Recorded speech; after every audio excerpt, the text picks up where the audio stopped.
Okay. This is my excited face.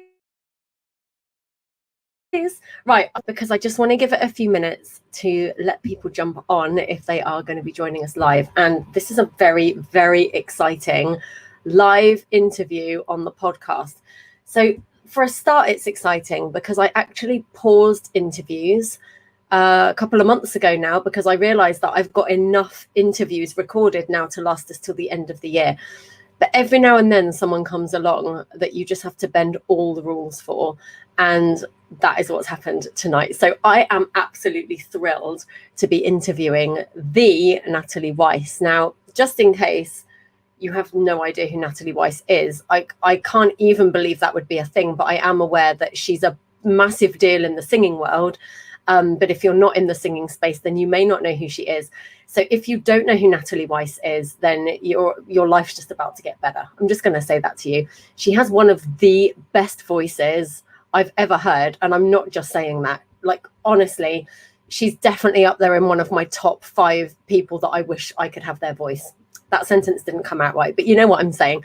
So anyway, Natalie's going to be joining us in about 10 minutes. And I just wanted to come on and get started, do a bit of an introduction, and to let you guys know what this whole conversation is going to be about. So if you're joining me live, say hello. I'm using StreamYard, which means that I won't necessarily be able to see your comments. Although saying that, I'm going to call up the video on my phone, but we're streaming in multiple places. So if you're here, say hi. It may not give me your name, but you can just type your name and let me know that you're here. So I wanted to have Natalie on because, well, for many, many reasons. First of all, Natalie recently launched her own online course teaching people how to sing, which I wanted to let everybody know about. But also, I know that, oh no, we don't want to install the latest Windows update. No, snooze that. Snooze all the notifications. Aside from that, you'll know if you've been following me for the last, well, even for 5 minutes, then you'll know that I'm so passionate about how music can be so powerful for us. I believe that singing is the gift we've been given to heal ourselves from the inside out. I believe that if you have a desire to sing, then you should. And aside from all of the things that are written about quite a lot, you know, the fact that singing raises endorphins, it reduces anxiety, it reduces stress. Like, a lot is being written about that now. Hi, Sarah. Hey. And that's being well documented, and that's great. But do you know what? I think there's so much more to it. And I'm also aware that there is an enormous proportion of people out there in the world who have a desire to sing, but who don't do it because Billy in 3rd grade once told them that they sucked, and so now they don't do it anymore, right? Or their brother told them that they sucked, or their kids told them that they sucked. Let me tell you something. I'm a professional singer. Damn it. I'm a professional singer, and my kids frequently tell me that I can't sing. Sometimes people say some stuff and it's not real, right? It doesn't mean anything. And you know what? Even if that's their outlook, it doesn't have to be yours. And I'm such a believer that singing is something you can learn to do. And Natalie has created a course to help you do just that. And I can't think of anyone better to learn from, truly. So I'm excited to bring her on. I'm going to let you know when she's here. In the meantime, I can see people are showing up live. So tell me, hey, I can see that Sarah's here. I can see there are more people, but I can't see your name. So if you're just joining me now, welcome. We're just waiting for Natalie. She's going to be 5 or 10 minutes on from now. So I just wanted to do this long introduction. Now, let me talk a little bit. I don't want to encroach too much on the conversation that I'm going to have with Natalie, but let me just tell you, I think I first came across Natalie when I downloaded an album by Jonathan Reed Gelt, who's a composer. And I think I'm right in saying that the album is called 13 Stories Down. Now, Jonathan writes what I would call musical theatre style songs, but they don't often show up in musicals. So you can get them on these albums. And then he has these showcases and he invites people to come and sing. And I think Natalie is one of the people that's been invited. But I was actually introduced to a song on that album called Quiet, which Natalie sang. Now, I'm not going to say anything else about that. I'm going to let her tell that story. But that was my first introduction to Natalie Weiss. And I mean, the song is phenomenal anyway. And it is one of the hardest songs that I've ever had to learn how to sing. So I was just blown away. First of all, I loved the song. It's a belter of a song. If you're someone who enjoys singing, then it's definitely a song that you want to be doing. The message in it is phenomenal as well, right? It's all about how it's kind of about a relationship, and it's the person that's constantly being overlooked and talked over and talked down to and just disrespected, basically. And they're standing up and saying, I can't be quiet anymore. I'm just not going to put up with this anymore. And I think it's such an empowering song, because even if that doesn't relate on a relationship level, I think it would relate on many other levels. And this is the beauty of music, right? This is the beauty of song, because you can take a song that's been written with a specific meaning, but you can find your own meaning in the lyrics.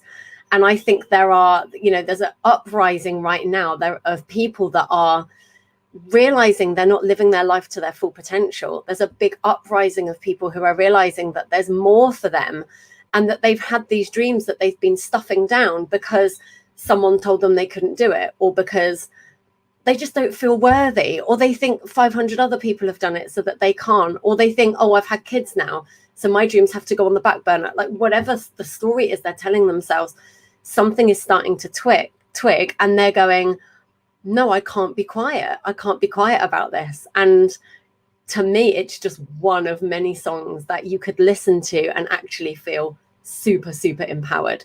So I'm just going to do a bit of housekeeping while we wait for Natalie to get on the live stream. If you've got questions, you can post them in the comments below. Now, we're streaming currently onto my Facebook page. We're streaming into my Facebook group for the Confidence Academy podcast, which, by the way, is what this is. We're also streaming on YouTube, and I've only got my eye on one of those live streams. So if you are here on any of those other platforms, do comment. If you're not signed up through StreamYard, it won't give me your name, but you can type your name, right? Or I can make a name up for you if you'd rather I did that.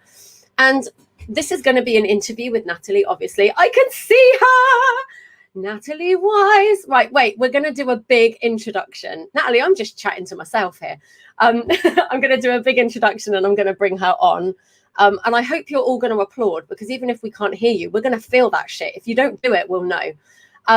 But what I was going to say was, if you're watching, if you've got any questions for me or Natalie at any point, put them in the comments below. And if you're watching on replay, give me a hashtag replay. Let us know you were here, and type your comment anyway, right? We're going to come back and we're going to look at it later. Right, let's bring this beauty on. Add to stream. Everybody pray that this works. Hello. Hi, Natalie Weiss. How are you? Good. Is it working? It is absolutely working. We're going to sing the entire thing, by the way. No, we're not. No, we're not. My voice is tired. Oh, she's like, no, that's not happening. No, I would not put you through that. I wouldn't put the listeners through that either. But oh my goodness, thank you so much for being here. Guys, are you applauding? I really hope that you are. Natalie, we're streaming in several different places. So Cool. I've got my eye on one of them, but you know, there could be people all over the place. And I've just said, oh, I can see people are clapping. We've got applause. Yes. Where? I don't know if you can see from where you are, but there's a comment. Comment. I see. Can this be replayed at a later date? It can. Oh, yes, okay, cool. Indeed. Ah, yes, it can. So, and we're on Facebook as well, and we're also on YouTube. So there might be some comments popping up on there too. Natalie Weiss, welcome to the Confidence Academy podcast. Thank you for having me. Bum, bum, Can you hear me okay? I can hear you fine. Yes, I can. And oh my God. So I was just giving the listeners some background into who you are and how I know you and how I found you, and a little bit of overview about what we're going to cover tonight. But why don't you tell the people who you are in your own words? I'm Natalie Weiss. I live in New York City. I'm a vocal coach and performer, and social media person. I don't know. Yeah, I do a lot of different things. I do coachings, recordings, live concerts, masterclasses, brand content, editing videos, Makeup. It's been a while. My makeup has gotten so lazy. I have not worn eyeshadow in months. Do you know what? I wasn't going to bother. And then I was like, oh, Jesus Christ, as if it's not intimidating enough that Natalie Weiss is coming on as a singer. Like, I'm going to have to put some makeup on this face. So I did it. Literally, I went bright. Since tan, no makeup. Yeah, no, exactly. No, my freckles were out to play, but I've covered them for this evening because it is so freaking hot. You can probably hear the distant hum of my fan. You guys, I tried to go without. I just couldn't do it for you. But I did turn it. I turned it down. Like, that was the best I could do. But oh my God. I mean, yeah, you do a hell of a lot. And actually, you did what I knew you would do, which was like, yeah, I do a bit of coaching. I do a few shows. Like, you're a friggin' big deal. I'm very, very, it's very weird. Like, I feel like on a first date, I'm also like really bad, or like small talk about really bad about saying what I do, as opposed to like my friend talking me up. Yeah. Kind of uncomfortable. I think that's the case for most of us though, right? I know exactly who I am and what I do, but whenever someone new says, so what do you do? I'm like, and in my head I'm going, oh, just tell them the thing that doesn't sound weird. Just say that you sing. Like, just tell them you sing. Don't tell them about all the other stuff. I know, it's so weird. Or I go the other way, and then I start to list everything I've ever done from like the age of 3. They're like 15 minutes later, I'm like, but I think we are complex creatures. I don't like being stuffed in a box, and fuck the elevator pitch. I'm not here for that. I like, I just like to be ever expansive. That's what I'm here for. Exactly. Elevator pitches are hard. Oh, I know. They make me panic. They bring me out in a cold sweat. So I was telling the people that I think the first time I came across your work was when it was in a singing lesson, actually. One of mine, because you won't know this, but I lost my voice completely for 3 weeks solid back in 2013 after I'd had my second son. And it got to, like, I was used to losing my voice because I used to work in a call center and I like to sing big songs. And, at the time I was gigging a hell of a lot and I wasn't taking care of myself at all. So I was quite used to losing my voice, but it would go for a couple of days and then it would come back. And this time it just didn't. And it got to the 3rd week and I really started to think, holy shit, I don't think I'm getting my voice back. And it was that actually, I'd say that was the first time I really experienced true lack of confidence and true anxiety, because I'd actually rooted all of my self-worth in my ability to sing.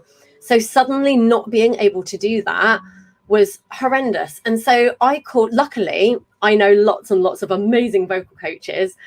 We probably know a lot of the same people actually, but I called my friend Steve Giles, who was best man at my wedding, but is also a phenomenal vocal coach. And I was like, you need to help me. And he gave me Quiet. Now, not straight away, I must say, like with a broken voice, Quiet is not the song you want to be attempting when you're not in full vocal health. But he rehabilitated my voice and got me back to a position of being able to sing. And Quiet was one of the songs. He was like, have you heard this song? And I was like, no. And of course, like 2 words in and I'm like, oh, I love this song.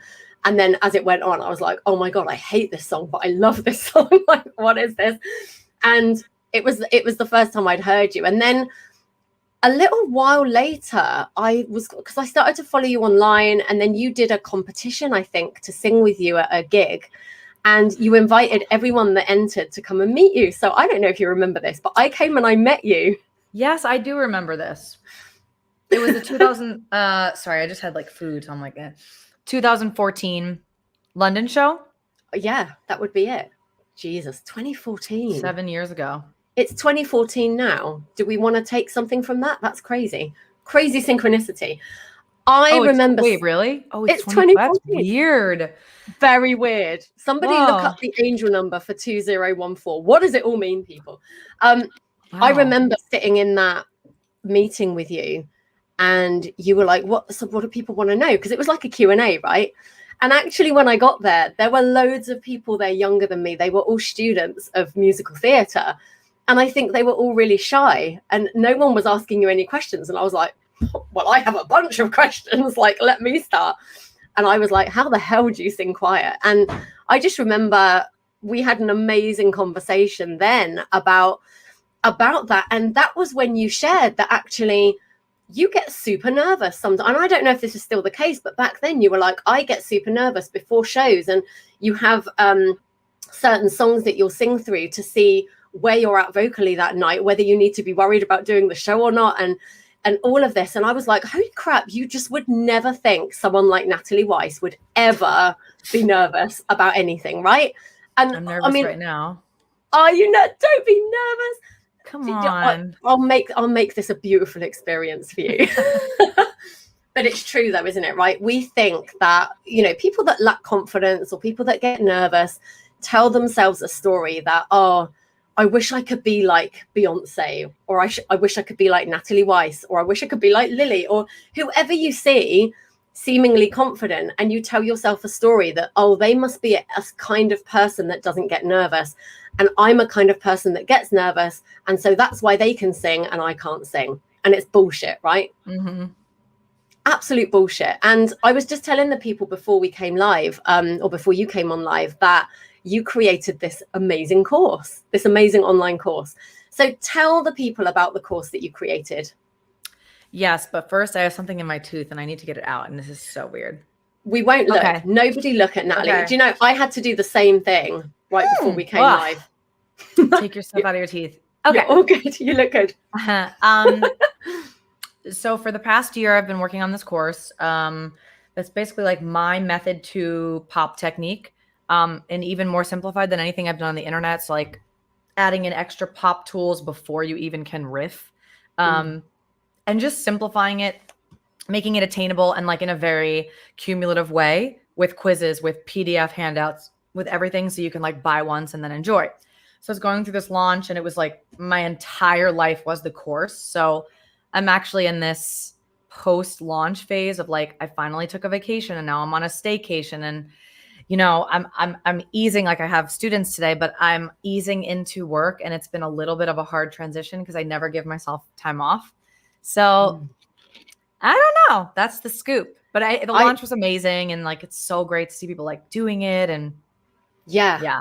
I've heard this about launches, and I will be gearing up for a launch. I'm actually going to be writing a course myself. Really? I'm launching it later this year. Yeah. So mine is about, it's teaching singing, but from the perspective of deeper spiritual connection.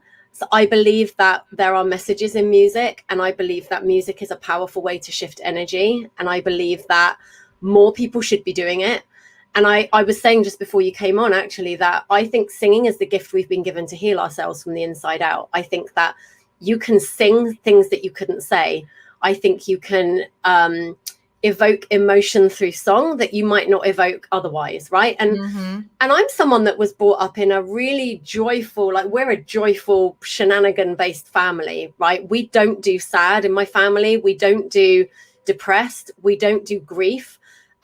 We just laugh through everything, which sounds brilliant, but actually it's not that great because every emotion gets to be felt. And so I want to teach people that you don't need to be afraid of your emotions. And if you're not someone that easily cries, like I'm not, my nickname is the Ice Queen because I literally never cry, but give me a great song and I'll blub happily. I will happily cry and sing at the same time and snot all over my microphone. And it's so freaking healing, because guess what? When you stuff that shit down and don't let it flow, it makes you ill. And it made me ill. And I had a anxiety diagnosis right around the time I lost my voice, actually. So I'm excited for your course, because I was saying just before you came on that I think it is the gift we've been given. But I think there are so many people in the world that have a desire to sing who don't do it because they got told that they sucked when they were 6 years old, or they opened their mouth to sing. They got on stage one time, they pushed through the fear that one time, and then their voice broke, or any number of stories like that. I've had 40, 50-year-old men and women in my studio in full on tears when I've asked them to go la la la la la la la la la. They're like, I can't do it. I even had one I had one lady who could happily make like gug gug bub bub sounds, but anything that was la, me, anything sustained that she thought was singing, she burst into tears. Oh, She man. literally, she was like, I can't do that. And I mean, this was early on in my career as a vocal coach. And I was like, I don't know what to say. Like, I was like, why has your husband bought you 10 of these? Like, we're on lesson 2 and you've cried for 2 sessions. And that, I think that was the first time I started to think, you know, there's real healing that can be done. And that lady went on to sing, and she was never going to be, she never wanted to be a professional singer. She just wanted to do SingStar with her friends and not throw up on herself. And we got her there, but she had to go through the fire. Like, sometimes you got to go through the pain to get to the other side. And I think that was probably the first time I realized that what I do is, it's healing before it's anything else, right? And so the fact that there is now a course that people can do from someone of your caliber, but broken down in such a way that truly anyone can do it, right? Am I right? So your course is not, you've not aimed this at professionals who've been doing it for years. This is literally anyone that wants to give it a try can give it a try, right? Mm-hmm. Yeah. Hold on 1 second. Okay. My friend who's staying here has to grab his shorts. Just literally keep talking. Oh, it was nearly a completely different show. It's not, you know, it's not that kind of show. It could be that kind of show. I mean, if that's what the people want, you know, whatever. That's fine. Usually it's my husband coming in his pants, which gets people very excited. I saw your son reaching in. I saw your son there. Did you? Oh, yeah. My son, who was told categorically to not come in, he will definitely be naked. I was like, listen, this is Natalie Weiss. You can't come in naked. Oh, it's just, it just can't be a thing. So wait, you just said something. What were you just saying? I was saying about the course with anyone. Your course, yeah, and anyone can do that. Anyone at any level, right? Yeah, because, you know, people that are like really not confident don't have to sing in front of anyone. You can do it at home, and it's like tools. Like, whoa, I never thought about it like this. But then my advanced beta testers were like, wow, I've never thought about it like this. Yes, I can sing pop naturally, but like in a different way. It's like helping you think about it. Yeah, it's incredible. And I think, you know, I mean, we'll obviously put a link to that course in the show notes if you're happy for me to do that. Sure. And I'm right now it's full price, but I'll be running flash sales like probably a couple times a year. Yeah, phenomenal. And so do you have a community alongside that? Is there a big community now of people that are going through the course that can all talk to each other? You know, because I know you're on Instagram a lot as well, aren't you? So yeah, I actually did not enable a Facebook community because I did not have the bandwidth to manage it. Even though it was a big discussion of like upsell of like the community and stuff, I just was like, I have to get this course out right now. I'm like, you know, maybe the next one. Yeah. It might be a feature I add later on. But we are going to be sending like emails of follow-up stuff and asking where they're at. There's a feedback form and at the end of the course. So yeah, we can see where people are at. Yeah. Perfect. I love that. And do you know what, though? It builds community anyway, because if people are now starting to come through that course, they'll find each other anyway. You know, I found people out in the internet that have done the same courses as me. And it's a bit like when you meet someone that's been to Disneyland, like you're instantly friends because you're like, oh my God, like I love Disneyland. You know, it builds a community anyway. And of course, you're very active over on Instagram, which we're going to be sharing this conversation over to Instagram. So hello to Instagram when we get there. Hello. And, you know, your community builds over there as well in the comment section. This is the beauty of social media, right? We can all congregate in comment sections as well. So I would encourage anybody watching that wants to learn to sing, like seriously, if people are watching this and going, yeah, but I hear this all the time. I'm tone deaf. I sound like a bag of strangled cats. Like, oh, you couldn't teach me to sing. There is literally no one I've ever met that couldn't be taught. And I'm not saying there aren't people in the world. It's just I've never met them, because I think the thing about singing is people think it's this mystical, magical thing that people are born doing.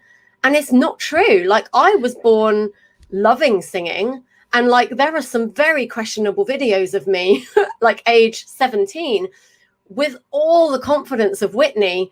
and all the ability of a strangled cat in a bag. Like, I mean, you would watch those videos now and be like, seriously, this girl is now teaching people how to sing? Like, how? But it's because it's just balance. So much of it is just learning to balance, and it's learning to be okay with the sensations that you feel. And it's also about being okay with being a bit shit at times. Like, you've got to be okay with sounding a bit shit first. Yeah. A little bit shit. Absolutely. Just a little bit. Part like, of the process. Part of the process. And that is a life lesson as well, you guys. That's a life lesson. Like, if you're too scared, like if you're stuck in perfectionism, and if you're too afraid to put a foot wrong, or you're too afraid to sound bad, how are you ever going to see what you're capable of? That's the fun. You just got to open your mouth and let it out. So we're going to put a link to the course in the show notes. But I would love to know, Natalie, because I was saying, again, just before you came on, I was talking about how, for me, music and singing specifically is like therapy for me.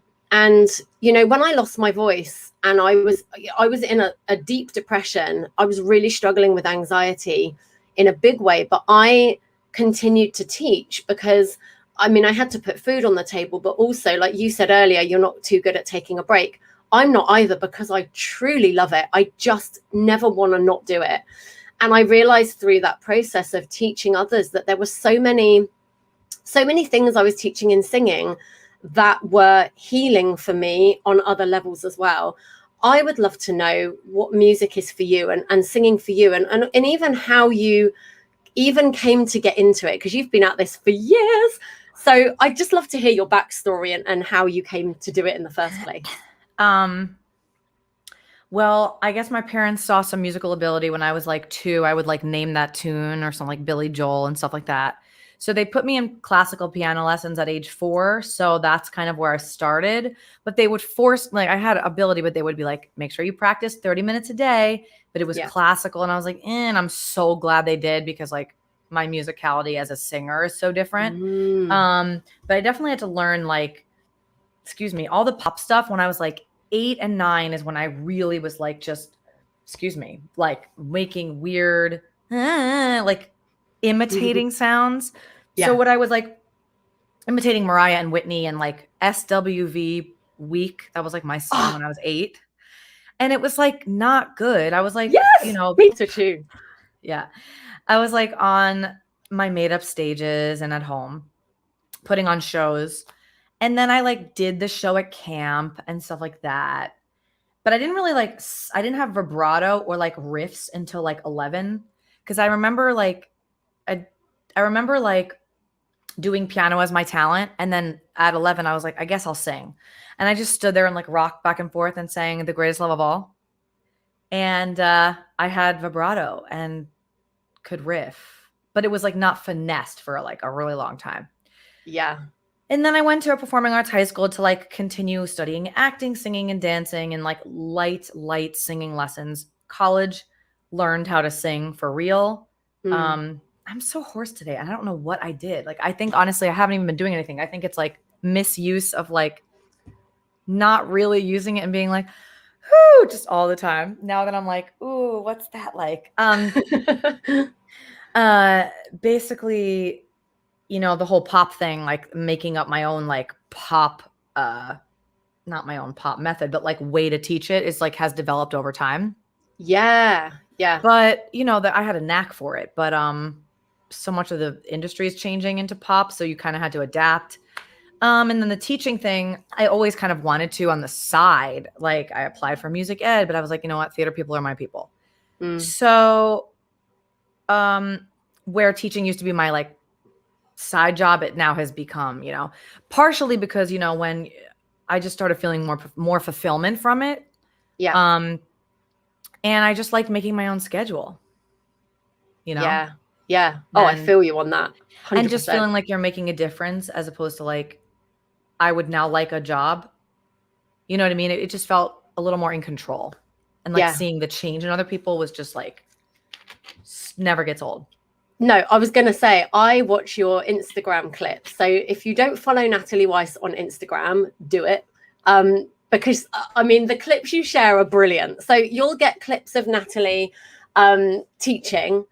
And the thing I love the most, not just the fact that you work with phenomenal singers, and some of them look about 9, right? And they are literally ridiculous. It's your little gleeful face, like when you're there at your piano and you can hear they're getting it and you're like the excitement. I'm like, that's living on purpose, right? That's living on passion. And you literally explode with excitement every single time. And you feel it as a viewer as well. You're like, yes. I mean, they sound phenomenal to me anyway. And this is what I love about you and the other vocal coaches that I watch, who I would say are vocal coaches. You know, I teach singing through the lens of wanting to connect people spiritually and wanting to give them more confidence and relieving anxiety and stress and all of that.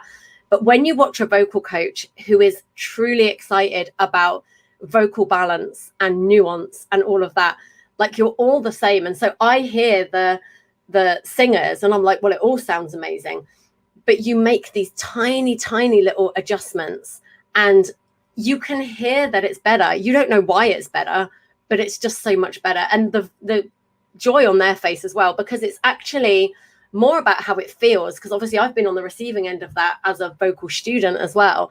And it's the freedom you feel when somebody tells you, just relax your jaw a little bit, or shift your tongue a little bit, or do this vowel.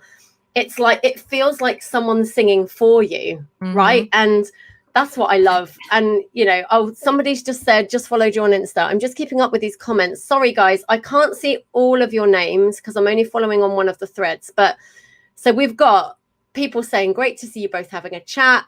Hi. We've got love this. SWV, yes. Seriously, the a cappella version of Weak was one of my go-to songs for ages. Love it. Oh my God. Yeah, someone said riffing at 11 is insane. Was that you, Becky McNeil? Did you write that? Becky McNeil's on. Becky McNeil, Natalie, could you just say hello to Becky McNeil? She'll probably, oh my God, she'll just have fainted in a puddle of her own pee, probably. She was very excited to see you. Becky's been to some of your shows, actually. In fact, we went together. She said, was it 2 years that we saw you? I think it was probably longer than 2 years, actually. Well, I had a concert in London in 2014, and then we had Jonathan Reed Gelt in 17. That was the one. I had one 16 and 18. Oh, was it Jonathan Reed Gelt, Becky? It might have been that. It might have been a Hippodrome. Yeah, I love Jonathan Reed Gelt. I met him because I went to one of his showcases, and I happened to meet him at the end. He was just stood in my way as I was going out, and I totally fangirled all over him because harmonies are my thing. And that, in fact, you were on this, that arrangement he did with Gravity Run to You. Oh my Lord. Like that. Oh my goodness. That's what I'm talking about though. That is one of those things. It reaches in and it grabs my soul and it pulls it out of my face. And I will never tire of hearing it. And I met him and was like, oh my God, the harmonies. Like, harmonies are my thing. I'm known as the mashup queen. I absolutely love anything that's mashed, anything surprising. He is on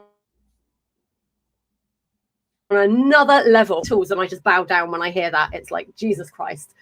It's pretty special. Love it. It's pretty awesome. How many years ago did we do that? Oh God. Well, I was still teaching my kids at Starcast. Shout out to Starcast, my company, because I played it to them and was like, we need to learn this. And they were like, holy crap. So that was before I had Sophia, and Sophia is 3. So it must have been before that. I can't do maths. Long time oh my God, ago. Math plural. I love when you guys do that. I always forget because it's mathematics, right? Mathematics, right? Maths. That was a very good English accent, but it would be good because you work with vowels. You know, accents, it's all in the vowels, people. You can just, I've been working on an Irish accent. My sister is going out with a Northern Irish guy, and I can say, get down from there now. Down from there, no. Down. I'm not going to say it's a good accent. I do apologize to anyone who's Irish. No. Get down from there. Get out of there now. That's about all I can manage. Let's see what else we've got. Kevin Babcock is watching. My husband is watching, even though he's just downstairs. Aww. Someone says here they just followed you on Insta. Yes. Becky says she's been to all of your shows. So it doesn't matter which one it was. She's been to all of them.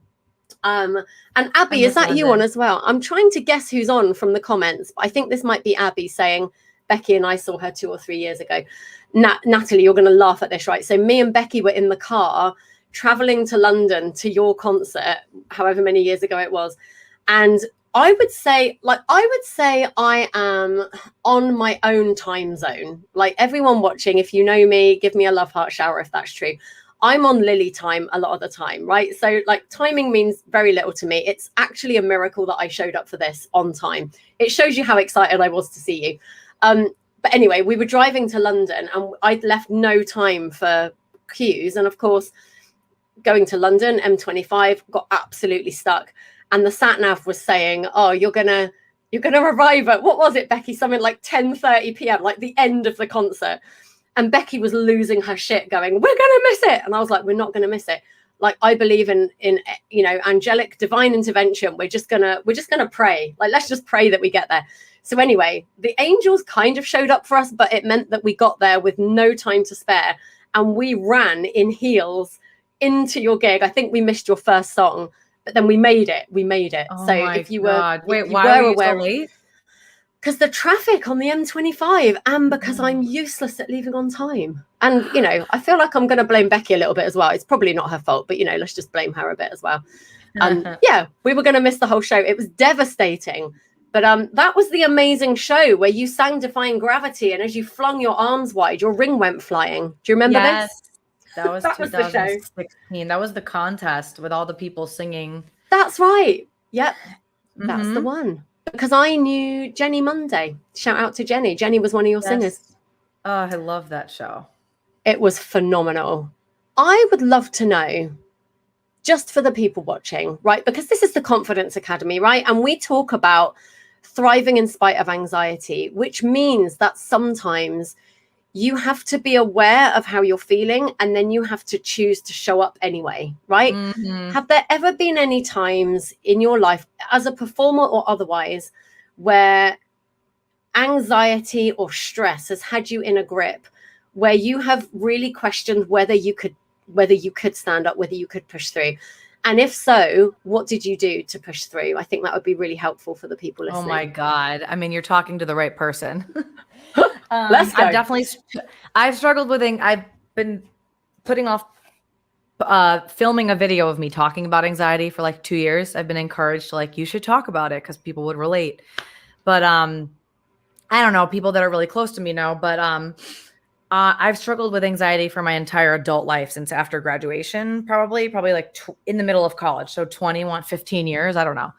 And in terms of like needing to perform, there were a couple instances on tour where I was a swing, so I had to go on. Yeah. And the anxiety level of that is like the next level of anxiety because like you don't know where the fuck you're going at the time. Yeah. So the real pressure of the anxiety is if you're having an anxiety attack and you can't really tell anyone, then you have to go on, but then you can't go on because you're like going to puke or faint. And then you're like, well, I have to call out, but then that's anxiety because then nobody can go on because you're the last resort. And then it's like a spiral upon a spiral. So I would say like there were times I had to call out of the show, which were super mortifying. And it wasn't because I don't feel well. It was, I'm so anxious I can't go on. And like my best friends knew about it, you know? But, you know, there were times that I'm like, sometimes if it's like, okay, I'm having a mini panic attack. This is my panic attack. Nobody would know. I don't have panic attacks of like, you know, normally if it would be a panic attack, it would be, are you with us, Natalie? And I would be completely zoned out. Like people would really know what was going on. Mine are like the opposite of like what you think is a panic attack. Totally. So I would say like, I guess a good example would be like my Joe's Pub second show. I was having like a 5-hour can't catch my breath right before, and I'd already done the show. So I was like, I'm not nervous. I'm so excited. You know, the kind of, so I can breathe right now. The kind of anxiety where you can't catch your breath for hours. Yeah. So I was having this, like I was doing deep breathing backstage and I was like, I got to go on. I don't know. Oh, okay, here we go. Can't breathe, so can't sing. You know what I mean? Yeah. So I did the first 2 songs and like, I'll give you a little inside scoop, the video of me online doing Waving Through a Window, I couldn't breathe through the entire song. And I'm using it as an acting thing. And people comment like, why is she out of breath? And I want to be like, fuck you bitches. I was in the middle of a panic attack and I look like I'm not. Yeah. And then after that song, I was completely fine because I had caught my breath. And I had to use it in the acting. I had to use every break to go, we start with stars, and I just had to fucking do it, you know? So, I mean, I think there's like coping things of like, sometimes I'll like flick my hand or like not punch myself, but like pinch myself so I'm here, you know, or like some people say, you know, little physical things. There was it's grounding, isn't it? You can ground yourself I was that told, way. yeah. There was a period though in like 2010 where I was like, I don't enjoy this at all because I'm too anxious to go on. Yeah. And I remember like continuing to book shows and I'm like, why am I booking shows if I'm just like gonna have a panic attack? I guess I'll just keep doing it. And then it kind of like got better. But I will say like doing coachings with people, like especially like when my coaching business blew up and people would be like in the bedroom with all the videos. And now I'm in this separate room. But imagine people are so nervous to meet me. Can you imagine how I feel being interviewed all the time by new people and I have to prove myself? Like people don't understand that when they're nervous, I'm like, this is opposite my tag. Sorry. Oh, it's so hard. The StreamYard I was trying to do my hair. Yeah, no, it's back to front, isn't it? That's so weird.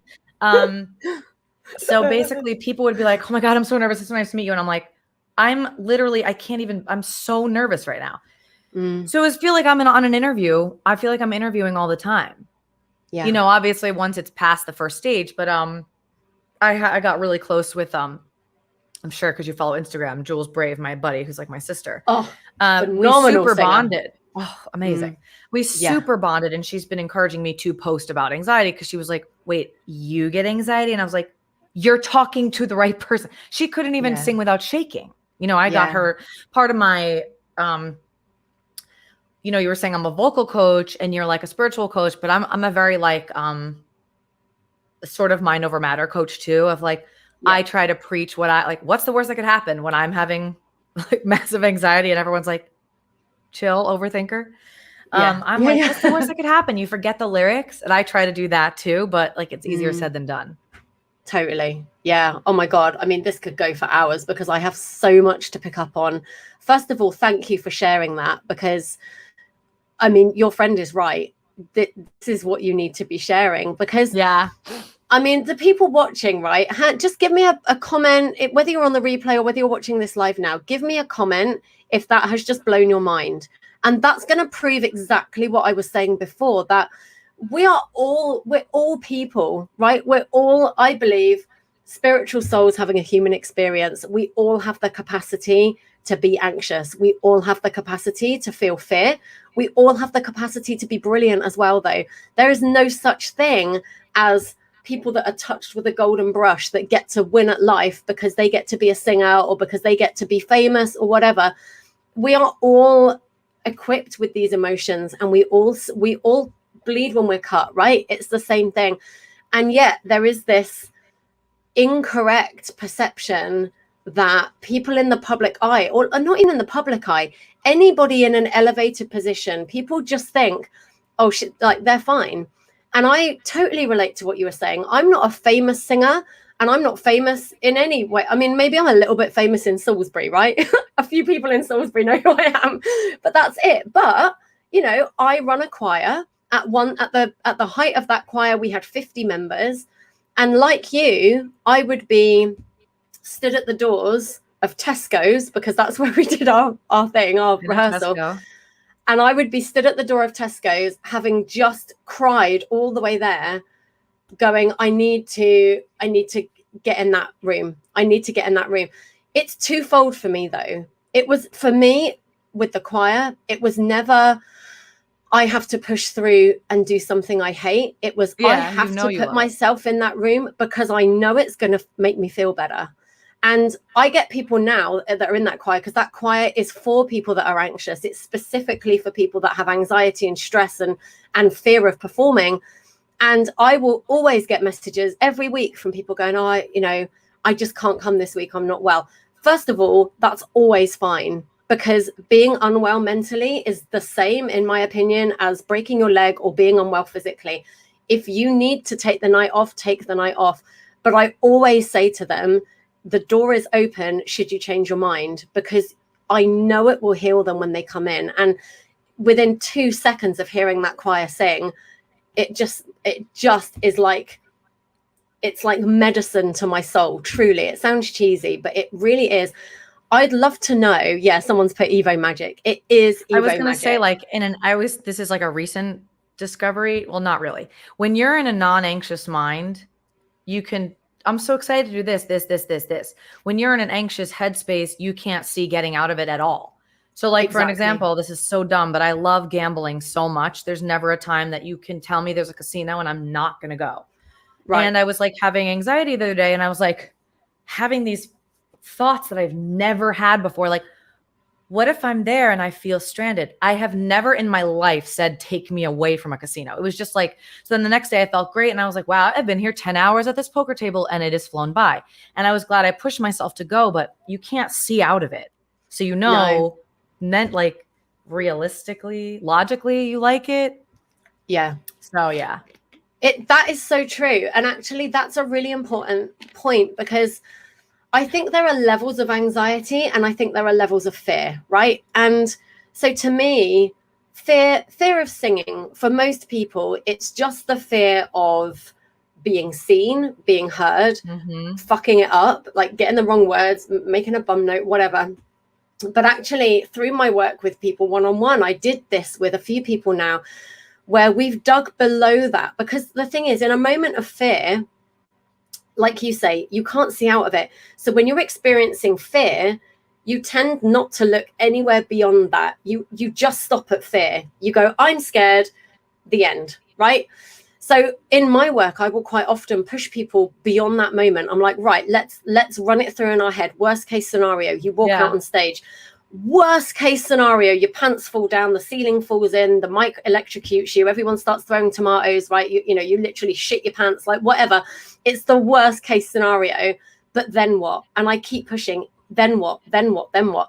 And through doing that, I realized that for most people, when you then what enough, you get to a point where they're thinking, I'm never going to do that again. I am never going to do that again. When you're speaking to someone for whom singing is so important, and there is a chance that doing a thing like singing on stage means they will never do it again, that's where the fear comes from. They're not afraid of going wrong or being laughed at. They're afraid that if they do it and it goes wrong, that they might never do it again. And if their whole purpose is to sing and their soul knows that, that's why the alarm bells go off. Because it's like, shit, I might never do that again. And I have to do that. I don't know how you feel, but that's how I feel about singing. I have to sing. I just can't not. And yeah. So for so long, like, and I realized this like in the past, probably a couple years of like, what do you do for fun? And the answer is never singing or playing piano. Because it's always like, yes, I should make a video now. You know what I mean? Like, so I don't often catch myself singing for pleasure anymore. Right. So like the things I do for fun have to do because my hobby became my career. So that's something that's like a really big, like, what? I like to say my hobby became my jobby. I love that. I've said the same thing. Do you know what though? Hobby jobby. I would absolutely, I mean, this isn't meant to be a coaching session, but I would absolutely encourage you to find a way to sing for pleasure. And it's really hard to separate the two. But so for me, that meant I started up a little group. I sing with 2 other girls, and we started to do gigs and stuff. But like you said, the pressure then got too much. It all became too much like the job again. It was like, oh, because now I have to get paid. Now I have to write a contract. Now I have to leave my house at 3 p.m. in the afternoon and not get home till 3 a.m. So now it's just, we meet up and we sing sometimes. We sing silly songs and we get it all wrong. And I rap all the time because I love to rap, because secretly in my heart, I'm like Missy Elliott. And that's for me the enjoyment. But I totally resonate with that. And I think that is what happens when you become a singing coach or a professional singer. It's so easy for it to just be your job. And it's only been in the last year or so, I would say, that I've gone back to doing what I always did before, which was I put my speaker on in my kitchen, and I like to sing along to a girl called Leanne LaHavas. I don't know if you know who she is. Yep. Love her. So Amazing. Bittersweet is one of my favorite songs. And there are songs now, and I deliberately have a playlist of songs that I will never gig, that will never be done in choir, sorry, Evos, that will never be showcased anywhere unless you're in my kitchen and I'm making you a chili or some other delightful food, right? Because that for me is my healing. And when it became my job, I didn't have access to that anymore. And it was the same with vocal coaching. I learned that even though vocal coaching taught me so much about my voice, it stripped me of my ability to just sing for joy and not care where my jaw was and what my tongue was doing and whether I was breathing right and whether I was in my head voice or my chest voice or a mix, or, you know, it robbed me of that. And I literally had to stop and kind of have a little break and come back to it from this new perspective. And I think what you said as well, I never finished my point because I went wandering off, which is what always happens. But you were talking about these different levels. There's a difference between feeling a bit anxious and having anxiety. And you're right. True anxiety doesn't show you a way out. There is no glimmer of light. And, you know, I had this last year. I share this all the time on this podcast. So sorry if it's boring to the people listening, but you guys know what I'm going to say. It was last August and I literally went in a hole. And I could not stop crying. I was in my bed. And I, on top of everything else, then I was beating myself up going, but you're a spiritual purpose coach. You're supposed to help people with confidence. What the fuck is the matter with you? Get out of bed, you sniveling wreck. Why can't you help yourself? Why don't you want to journal? Why isn't driving helping? Why can't you put music on? Why won't you sing? Why, like, none of that shit helps. None of it helps in the moment. You have to just be okay with being in your pile of snivel. And in my pile of snivel, I just surrendered to it and was like, this is what it is. And I'd started to tell myself bullshit like, you're not inspiring. You don't know what you're talking about. You don't connect spiritually to anybody. You can't motivate anyone. You can't build confidence. You're actually just a really sick person and everyone knows it. And that's it. That's your life. Like everything else you've dreamed is bullshit. This is your life right now, here in this bed crying. This is all you're good for. And that was the most devastating moment. That was the lowest of the low. And that was last August. And I'm already a spiritual purpose coach by then. I'm already a confidence coach. And that was me last August. And then a little voice in my head said, what would feel better than this? And at the time, I was just like, who fucking cares? There is nothing better than this. And who cares what would feel better? Because this is what's real. But luckily that question took root. And over the days that followed, I just started to let myself wonder what would feel better than this. And it was like, well, obviously, I would rather believe that I do have more of a life than this. I would rather believe that I can help people that, you know, through my own experience. I would rather believe that I am spiritual and I do get messages. And as I came out of it, I realized that dip into the darkness was a gift because I'd actually forgotten how it felt to truly be anxious. I was so busy riding my wave going, life's great, follow me, like I'm going to help you. It was like, no, do you know what? Sometimes life isn't great. Sometimes it's shit and it hurts and it's okay. And I lost one of my very best friends last year. She died after 6 years of battling cancer. And then we went into lockdown and then my choir shut down and all of my network of support was gone. But we don't give ourselves credit for that. I was still sat there going, why are you anxious? Why are you grieving? Like, yeah, exactly. Right. And it was only on the way out of that it was like, of course, this is grief. Grief is okay. And there was a very poignant moment the day she died. I got in the shower, I was crying and I was hurting. My heart hurt so bad. And it was real polarity because it was like, I'm devastated that she's gone and I'm so happy for her because she's out of pain, right? And I had music playing and I had this moment where I was bawling my eyes out and it was physical pain. and I felt completely fine all at once. And I had this moment of, oh my God, you can feel both things, and you can be completely devastated and you can be okay. And it was very much a sense of, you're okay. I mean, I believe that was her. There's a whole story that I won't go into because we're running out of time, but I know it was her. I have many signs, and it was really that it was a bigger, deeper sense of you're okay. And nothing in the immediate moment told me that. There was nothing that I could look at in the moment that made it okay. It was my deep sense of knowing. And that's what I want to lead people to. I want people to know how to access that. Wowza Weezer. I could literally have this conversation for the whole night. Oh, I love it. Thank you so much. I just saw 555. That's an angel number for sure. Guys, in the comments, do you guys have any questions for Natalie before we let her go? I lied to her face. I told her it would be 30 to 40 minutes, and here we are, nearly an hour later. I'm fine. I just have to go in a couple minutes because I have to grab a food before my next student. That's why you need food. No, that's fine. And by the way, like, if you've got comments for her, Jenny's on. I've just seen Jenny's little face pop up in a cloud. Hi, Jenny.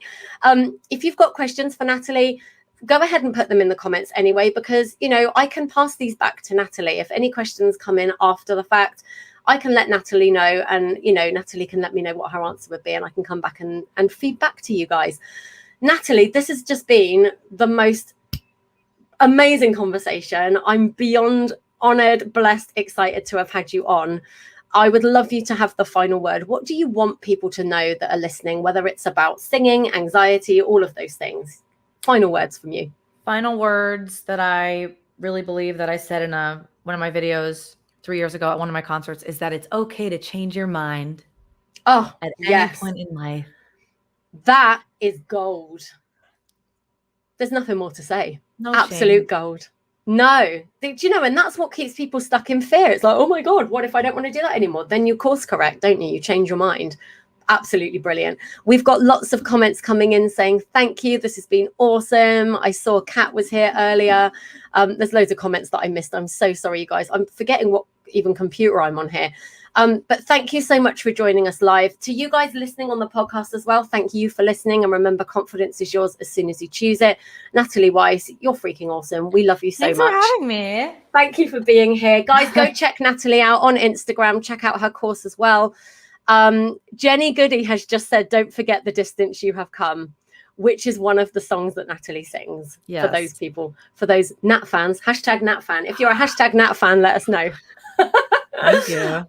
Go follow her on Instagram, check out her course as well, and I'll be back again soon with another episode. Natalie, thank you so much. Thank you. Good night, everybody. End broadcast.